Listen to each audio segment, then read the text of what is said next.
Hello，大家好，我是阿婉，今天是2025年的11月6日。那谢谢你来关注我，也谢谢这两天有好多朋友，就是好多网友吧，留下了评论。那我也有在看和关注，那我尽量的，就是会去做得更好一点吧，但是还需要更多时间吧，就是没办法一下子做到很好。那来关注一下今日的新闻，说为什么说民主党何以赢下两州？那特朗普经济议程是优势渐失。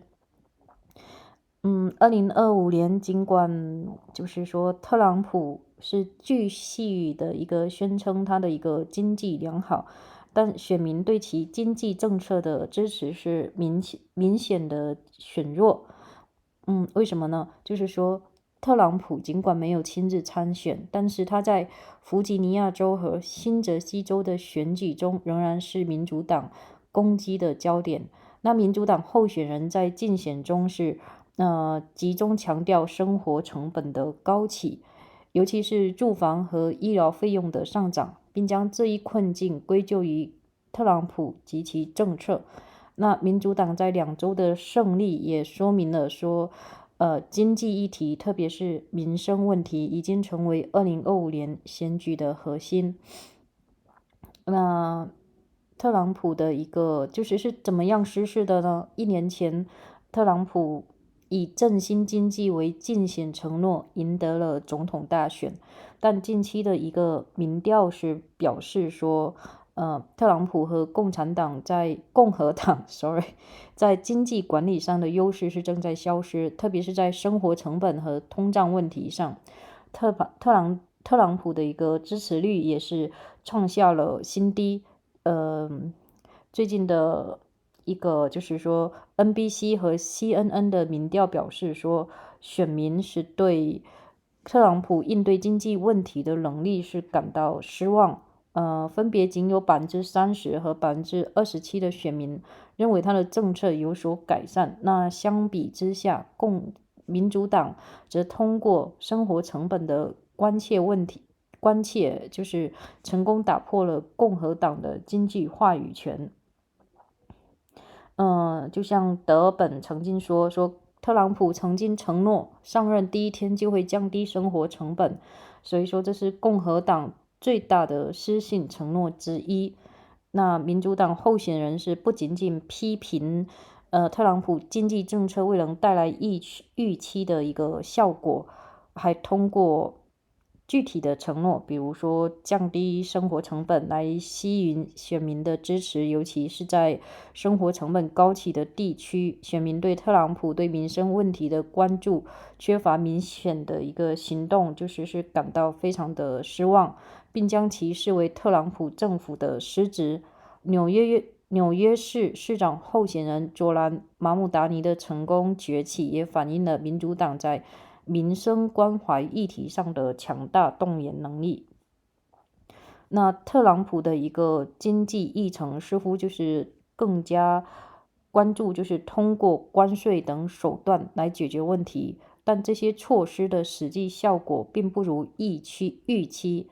高盛的一个报告显示说，特朗普的关税主要导致美国消费者是承受了更大的价格压力，而共和党在此时的转变，例如将大而美法案更名为工薪家庭减税法案，显示了他们在应对经济问题上政策失败与反应迟缓。所以说，尽管特朗普和共和党内部部分成员试图通过关税和税收改革等政策来回应经济问题，但这些措施未能有效地缓解选民的经济焦虑。那部分共和党策略师警觉党内不要低估生活成本问题的重要性，认为生活成本议题可能是会成为未来选举的一个关键。所以说，特朗普是一直在坚称说美国经济形势良好，并声称食品价格下降，但民众对此并不买单。参议员克里斯莫菲斯直言那选民又不是傻瓜，所以说他们非常清楚说价格没有下降。所以说，特朗普此前就是凭借着一个果断商人的形象，在经济事务上是获得选民的信任。那如今的话，这个信任算是在消失。像特朗普轰轰烈烈的这个关税政策的话，那你关税加诸到各国身上，那你进口来的那无非就是大家也就是把这个价格再加回去，所以说最终还是美国的一个消费者来买单了。我是用复数的这种形式，然后接下去就是英语的部分。我知道我并没有练得特别好，但希望大家也比较包容吧。我总会进步的，而且我会尽量的去查吧。Elections shows Trump's edge on the economy slipping. A year ago, President Trump won the White House promising to fix the economy. On Tuesday, Republican-leaders delivered a reminder of high political price that the party is power pays when voters are still feeling squeezed. Mr. Trump himself was not on the ballot, and he never held rallies in either of the states where new governors were elected on Tuesday. But the president was still a central character in the campaigns. A ministry of the Democrats' advertising and their arguments on the stem.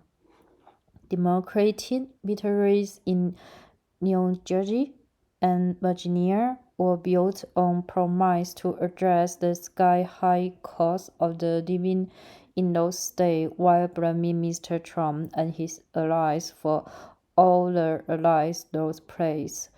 In New York City, the sudden rise of Mayor-elect Jaron Mandani, the Democratic socialist with an ambitious agenda to lower the cost of living, put a punctuation mark on affordability as a political force in 2025.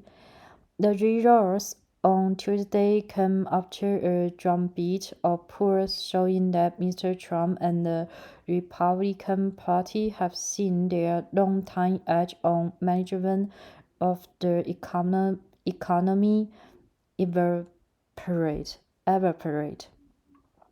Exactly 1 year ago, we had the beautiful victory. Exact 1 year, Mr. Trump said on Wednesday at a breakfast with Republican senator at the White House.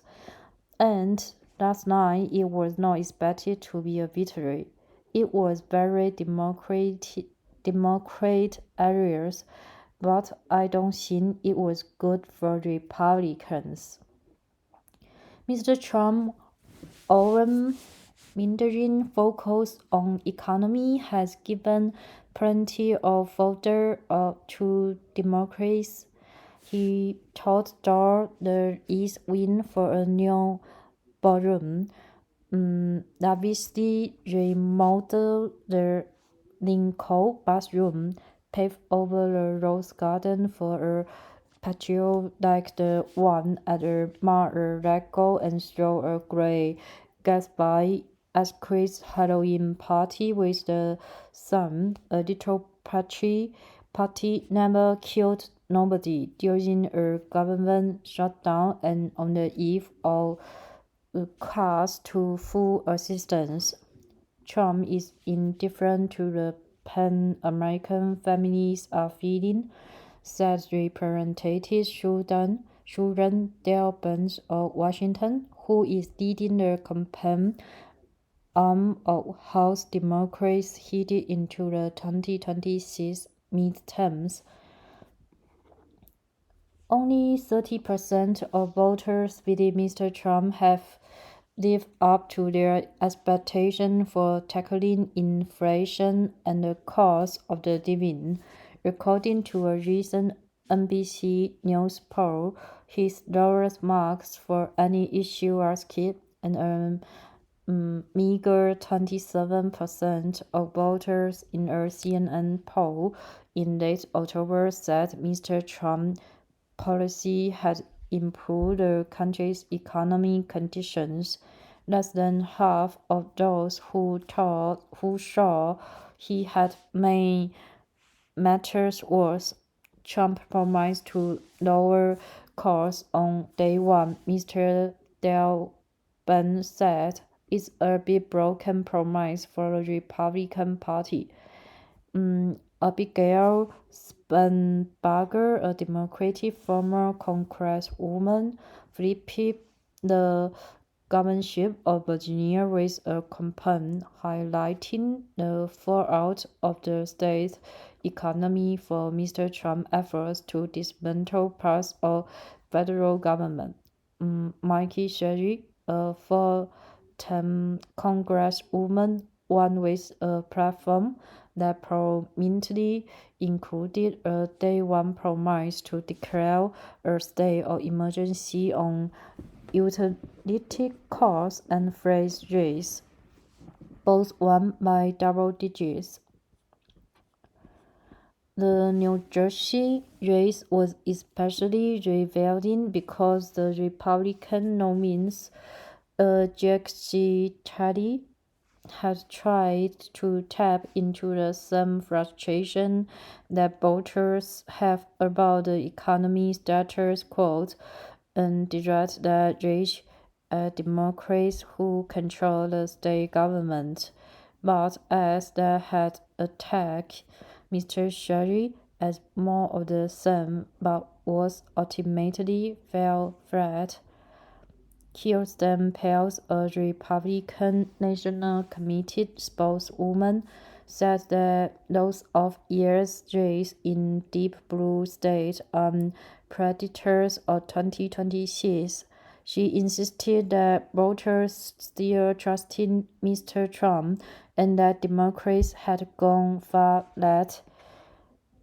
Mr. Mandani rises from obscurity to national stardom showed the mobilizing power of affordability for Democrats. He used a campaign centered on specific and sweeping promise to defeat a once powerful former governor, Andrew Cuomo.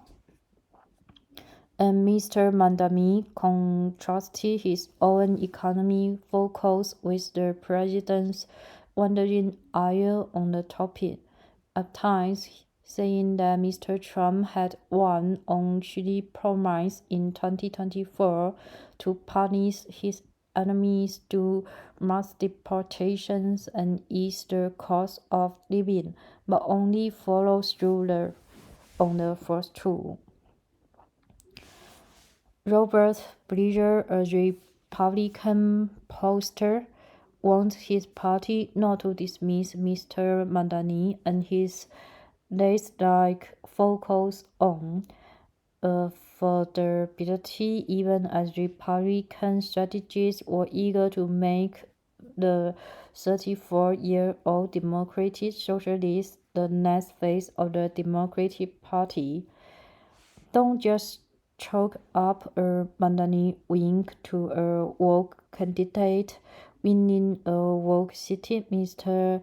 Bridger said. This is the wake-up call for policymakers on both sides of the aisle about the importance of focusing your campaigns on cost and affordability.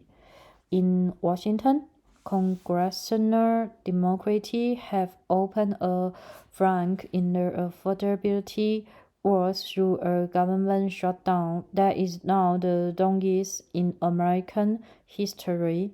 Senate Democrats are so far refusing to vote to reopen the government unless Republicans and Mr. Trump agree to address health care costs that are rising as federal subsidized deaths, but the political dynamic at play on Tuesday were simple and familiar. Voters are unhappy about the economy and are starting to blame Republicans instead of Democrats. In some ways, Mr. Trump is in the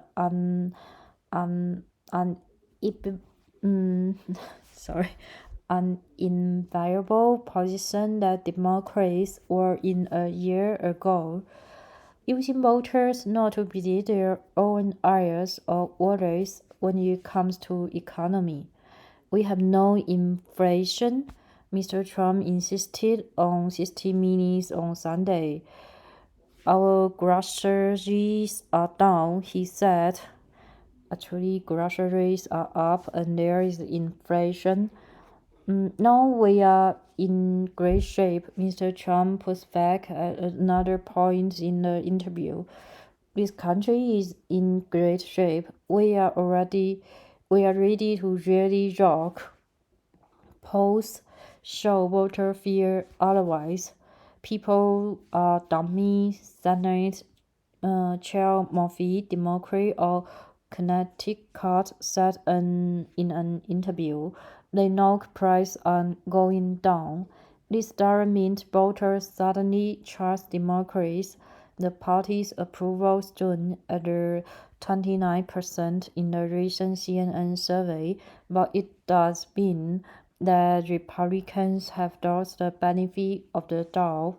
Just 2 years ago, in September 2023, voters gave Republicans a rusty 20 percentage point edge on the economy in an NBC poll. Now, Democrats and Republicans are statistically tied. Mr. Trump, in particular, has been trusted by voters on economic matters ever since he entered the political scene, with a reputation built on a decade of hosting the popular television show The Apprentice and the image of a decisive businessman. Democrats have been seeking to chip away at the giants that Mr. Trump made around working-class voters in 2024, ever since he was sworn in surrounded by some of the world's rich men, Elon Musk of Tesla, Jeff Bezos of Amazon, Mark Zuckerberg of Meta, and Sundar Pichai of Google among them. Our focus on an economy agenda is certainly deliberate, Kent Martin, the chairman of the Democratic National Committee, said in an interview. Republicans are hardly ceding the affordability fight in an election if ready by phone. Mr. Trump had framed Mr. Citarelli as the cost of living candidate. And in Washington, Mr. Trump certainly had an economy agenda. He has put sweeping tariff as a panacea for American economy troubles, while his sweeping fees on imports have now caused the market blowback that many economists had predicted. They do say that the tariffs are rising price for American consumer. A Goldman Sachs report said consumers were bearing a majority of the cost last month. Congressional Republicans also passed Mr. Trump signed a sweeping domestic policy bill that slashed taxes and made cuts to Medicaid and other social programs. But after polling showed that the legislation was unpopular with voters, Republicans now substantially rebranded it from the One Big Beautiful Bill to a Working Families Tax Cut Act. Thanks for listening, and hoping your life fully with happiness and joy. And please subscribe me if you insist in here. That means you are intolerant my English. So I'm very thanks to you.